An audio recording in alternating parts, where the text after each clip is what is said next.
कैसे हुई थी पांडवों की मौत और उन्हें स्वर्ग की जगह क्यों मिला नर्क? धर्म का पालन करने के बावजूद पांडवों को नर्क क्यों मिला, क्या आप जानते हैं? आखिर किन गलतियों के कारण पांडवों को नर्क में स्थान मिला, आइए जानते हैं।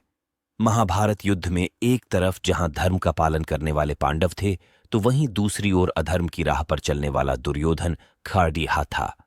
महाभारत के युद्ध में पांडवों ने कौरवों को परास्त कर दिया था, लेकिन क्या आप जानते हैं मृत्यु के पश्चात पांडवों को नर्क में स्थान मिला और दुर्योधन को स्वर्गलोक।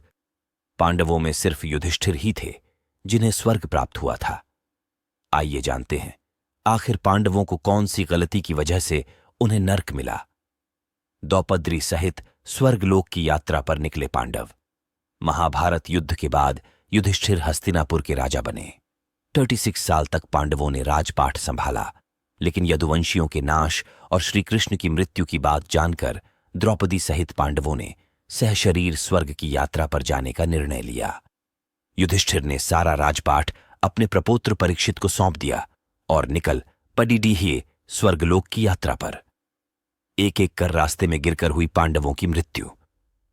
महाभारत की कथा अनुसार 5 पांडव, द्रौपदी और एक कुत्ता भी उनकी स्वर्ग यात्रा में चल रहा था, लेकिन दुर्भाग्यपूर्ण तरीके से रास्ते में वे द्रौपदी और पांडव एक एक कर गिरते गए और उनकी मौत हो गई।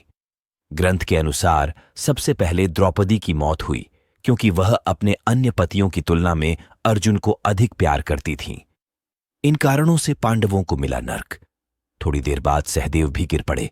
तब भीम ने पूछा, सहदेव क्यों गिरा? युधिष्ठिर ने कहा, सहदेव बुद्धि पर काफी घमंड था। कुछ देर बाद नकुल भी गिर पड़े। तब युधिष्ठिर बोले, नकुल को अपने रूप पर बहुत अभिमान था, इसलिए आज इसकी यह गति हुई है। इसी तरह अर्जुन अपने पराक्रम के अभिमान के कारण गिर पाड़ी डीडीहे और उनकी मृत्यु हो गई। युधिष्ठिर सहशरीर स्वर्गलोक को गए। भीम भी रास्ते में गिर पड़े ढे।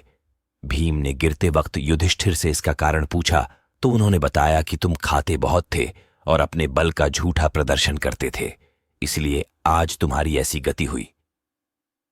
अंत में युधिष्ठिर के लिए स्वर्ग के द्वार खुल गए, लेकिन उनके साथ कुत्ता भी था जिसे वह स्वर्ग साथ ले जाना चाहते थे।